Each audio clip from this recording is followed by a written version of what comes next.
Hi everyone, welcome back to my YouTube channel. I hope कि आप सब लोग बहुत अच्छे और हेल्दी होंगे। पिछली वीडियो में हमने जीपीए को कैलकुलेट किया था, सीजीएपी को कैलकुलेट किया था। दोनों ही वीडियो काफ़ी लंबी थी, आई थिंक 20 मिनट्स की थी। हमने काफ़ी डिटेल में समझा था कि हम जीपीए को और सीजीएपी को खुद से कैसे कैलकुलेट करेंगे, कैसे हम लोग हिसाब लगाएंगे। आज की वीडियो काफ़ी शॉर्ट रहने वाली है। ये नए जो पुराने स्टूडेंट्स हैं उनको पता है कि जीपी और सीजीपी क्या है, लेकिन ये एक नए स्टूडेंट अगर कोई भी देख रहा है उसके लिए ये वीडियो है। एक बहुत ही ओवरव्यू होने वाला है। आप इसको अगर 5-6 मिनट भी देखोगे आपको समझ में आ जाएगा कि जीपी और सीजीपी एक्चुअली होता क्या है। कुछ स्टूडेंट्स ने मेरे को बोला था जो पिछली वाली वीडियोस हैं उसकी एडिटिंग ज़्यादा अच्छी नहीं गई, तो मैं जीपी और सीजीपीए को एक बहुत ही 8-9 मिनट के टाइम पीरियड में कवर करने वाली हूँ। तो बिना कोई टाइम वेस्ट के हम लोग वीडियो स्टार्ट करते हैं। अब हम जीपी और सीजीपी को जल्दी से समझ लेते हैं। जीपी की फुल फॉर्म है ग्रेड पॉइंट एवरेज और सीजीपी की है क्यूमुलेटिव।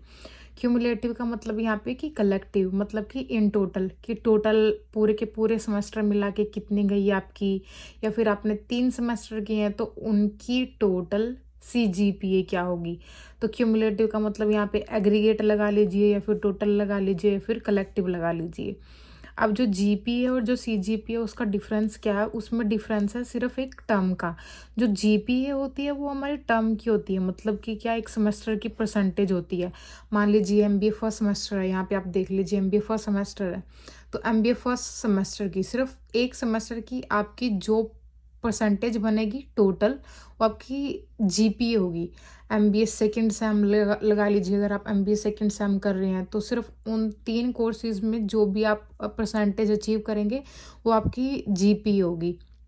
एमबीए थर्ड सेम में, ऐसे ही फोर्थ सेम में, और ऐसे ही फिफ्थ सेम में।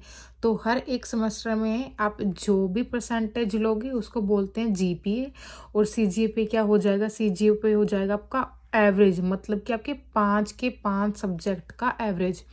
कि अगर आप कितने भी कोर्स करें, मान लीजिए आपने टोटल 6 कोर्स किए हैं तो उसका कलेक्टिव, आपने 9 कोर्स किए हैं तो उसका कलेक्टिव, आपने 12 कोर्स किए हैं तो उसका कलेक्टिव, मतलब कि सीजीपीए, मतलब कि क्यूमुलेटिव। मैं आपको इधर भी समझाती हूँ। ये जो टेबल है जो मैंने आपको बनाई है, ये हमारे पोर्टल में भी है और हमने पिछली वीडियो में भी इस टेबल को लेके काफ़ी बात की थी। ये सिर्फ टेबल है कि आप इतनी परसेंटेज में आपका इतना जीपीए बनता है। अगर आप 72 लेते हो तो 3 बनेगा, 76 लेते हो तो 3.33 बनेगा। अब हम इसको जल्दी से समझ लेते हैं। मान लीजिए एमबीए फर्स्ट सेमेस्टर में मैंने 3 कोर्स लिए, अकाउंट लिया, बिजनेस लिया और एचआरएमटी लिया। तो इसमें मान लीजिए मैंने अकाउंट में नंबर लिए 3, मतलब कि 72%। अगर 72% है तो मेरा क्या आ जाएगा, मेरा 3 बन जाता है। मान लीजिए मैंने अकाउंट में 72% ले लिए, मतलब कि 3 ले ली, 3 न्यूमेरिक वैल्यू। बिजनेस में मान लीजिए मैंने 3.33 ले लिए। अब 3.33 कब बनता है, 3.33 बनता है 76% पे। अगर 76 लिए हैं, या फिर 77, या फिर 78, या फिर 79, इसकी बीच की जो भी परसेंटेज होगी वो 3.33 में काउंट होगी। एचआरएमटी में मैंने मान लीजिए मैंने ले लिए 72%, मतलब कि 3। 72% पे मेरी कितनी बनती है, 3 बनती है। अब इन 3 कोर्सेज़ की, ये जो 3 कोर्सेज़ हैं, इन 3 कोर्सेज़ की एवरेज क्या निकलेगी, उसकी एवरेज निकाल हम ऐसे सकते हैं कि मान लीजिए 3 को, 3.33 को और 3 को, एवरेज ऐसे निकलती है। जो तीनों के तीनों सब्जेक्ट हैं उनको प्लस करके और डिवाइड बाय 3 कर दीजिए, तो आपकी ऐसे एवरेज निकल जाती है। तो हमारी जो जीपीए बन जाएगी वो बन जाएगी 3.11। वो कैलकुलेट करके अगर आप लोग देखेंगे तो वो आ जाएगा, हमारा जो जीपीए बनेगी हमारी वो बन जाएगी 3.11। तो अब आप लोगों को क्लियर है जीपीए क्या होती है। जीपीए सिर्फ एक सेमेस्टर की, जो हमने जितने कोर्स किए हैं उसकी क्या होती है, एवरेज होती है। तो मेरी एमबीए फर्स्ट सेम की जीपीए क्या बन जाएगी, 3.11 बन जाएगी। अब हम जीपीए का भी यही समझ लेते हैं कि जीपीए हम कैसे समझ सकते हैं। अब सीजीपीए होता है कि हमने अब तक कितने कोर्स किए हैं उसका जो एवरेज है।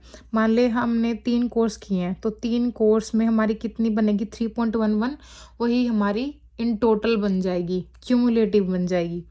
अभी कंफ्यूज हैं, कोई बात नहीं, जो हम MBA सेकंड सेम में करेंगे उसमें वो क्लियर हो जाएगा CGPA। तो मेरी MBA फर्स्ट सेम तक मेरी CGPA क्या बनी, मेरी CGPA बन गई 3.11। चलिए ठीक है, अब हम आते हैं MBA सेकंड सेम में। आपने MBA सेकंड सेम में बिजनेस लिया, फाइनेंस लिया और मार्केटिंग लिया।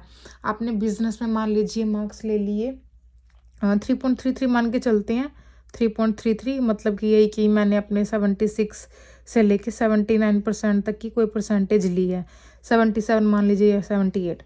फाइनेंस में मैंने ले लिए 3, लगा लीजिए मैंने 72 से लेके कितने 75 तक ले लिए हैं।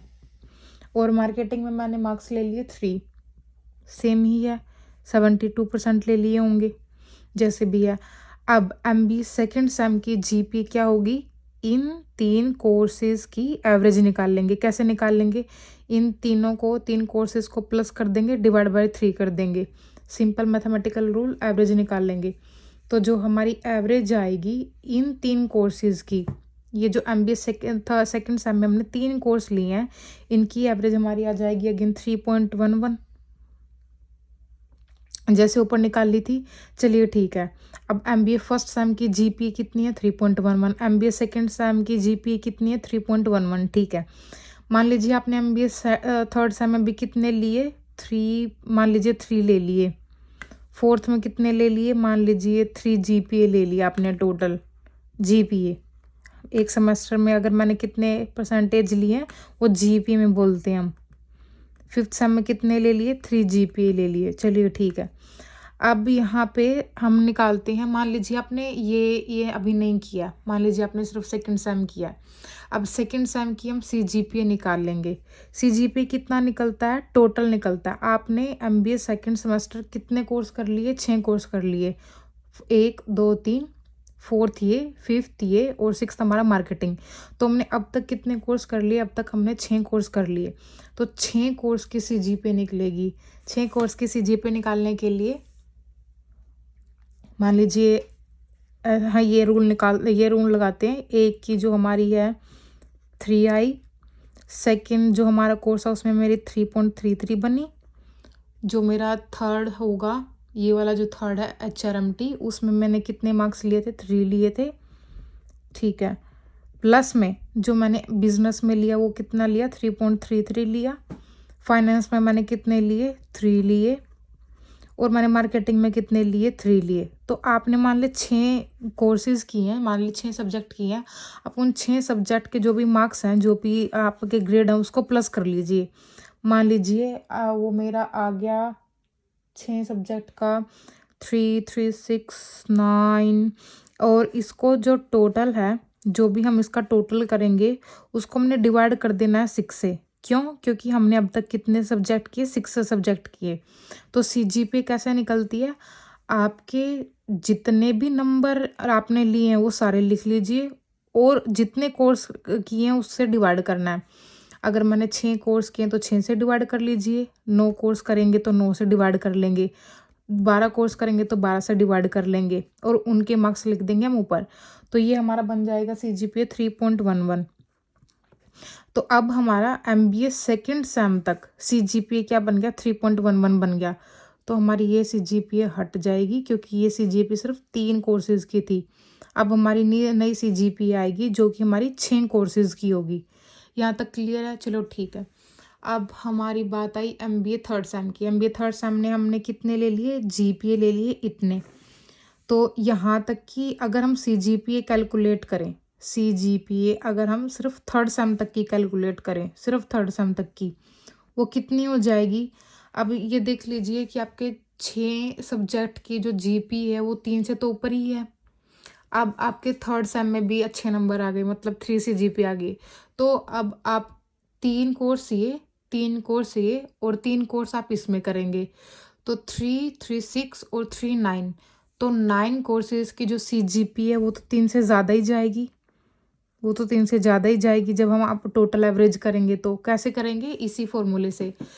जो 9 के 9 सब्जेक्ट हैं, जो 9 के 9 कोर्सेज हैं, आप उनके मार्क्स लिख लीजिए, डिवाइड बाय 9 कर लीजिए। तो अब यहाँ से ये वाली CGPA यहाँ से हट जाएगी। फिर कौन सी CGPA काउंट होएगी, ये वाली आपकी CGPA काउंट होगी और ये वाली CGPA क्यों काउंट होगी, क्योंकि अब आप 9 कोर्सेज कर चुकी हैं, ठीक है। अब आप 4th सेमेस्टर में आ गए, आपने फिर से 3 CGPA कर लिया, 3 GPA कर लिया। 5th सेमेस्टर में आ गए, आपने फिर से 3 GPA मार्क्स ले लिए। अब दोबारा फिर क्या है, हमारी CGPA निकालेगी। CGPA अब क्या निकलेगी, यहाँ पे टोटल निकलेगी। अब आपने कितने कोर्स कर लिए, टोटल 15 कोर्स कर लिए। 3 कोर्स इसमें, 3 कोर्स इसमें। MBA 3rd सेम में 3, 4th में भी 3 किए आपने और 5th में भी कितने किए, 3 किए। तो कितने आपने टोटल 15 कोर्सेज कर लिए, ठीक है। 3 × 5, 5 जो आपके सेम हैं और 3 जो आपने सब्जेक्ट किए, मतलब कोर्स किए। तो टोटल कितना हो गया MBA में हमारा, MBA में हमें 15 कोर्सेज करने पड़ते हैं, तो मैंने आपको पहले ही बताया था। तो अब जो 15 कोर्सेज हैं उसका CGPA कैसे निकलेगा, सिंपल सी बात है। जो आपके 15 कोर्स हैं आप वो ऊपर लिख लीजिए, जितने आपने 15 कोर्सेज में नंबर लिए हैं, और डिवाइड बाय 15 कर दीजिए। जब आप इन सब के नंबर लिख लेंगे तो मेरे ख्याल से, क्योंकि आपने हर एक सेमेस्टर में 3-3 GPA लिए है, और यहाँ पे जो फर्स्ट सेमेस्टर और जो सेकंड सेमेस्टर उसमें आपने 3 से ज़्यादा लिया है, तो ऑटोमेटिकली आपकी जो CGPA है वो कितनी बन जाएगी, वो आपकी बन जाएगी 3 से ज़्यादा। तो GPA और CGPA में ये डिफरेंस होता है। GPA हमारी एक सेमेस्टर की होती है और CGPA हमारी हमने अब तक कितने कोर्स किए हैं, या फिर जो टोटल हमारा हुआ है, या फिर एग्रीगेट कह लीजिए, कलेक्टिव जो कोर्सेज होते हैं उनका एवरेज हमारा CGPA बोला जाता है। तो ये CGPA और GPA में डिफरेंस है। अगर आपको डिटेल वीडियो देखनी है तो आप पीछे जाके वीडियोस देख सकते हैं, मैंने काफ़ी डिटेल में अच्छे से समझाया है। तो ये जस्ट ओवरव्यू था। आई होप कि आप सब लोगों को मेरी वीडियो बहुत पसंद आई होगी। आज की वीडियो के लिए सिर्फ इतना ही, मिलते हैं नेक्स्ट वीडियो में, तब तक के लिए ध्यान रखिए। Thank you.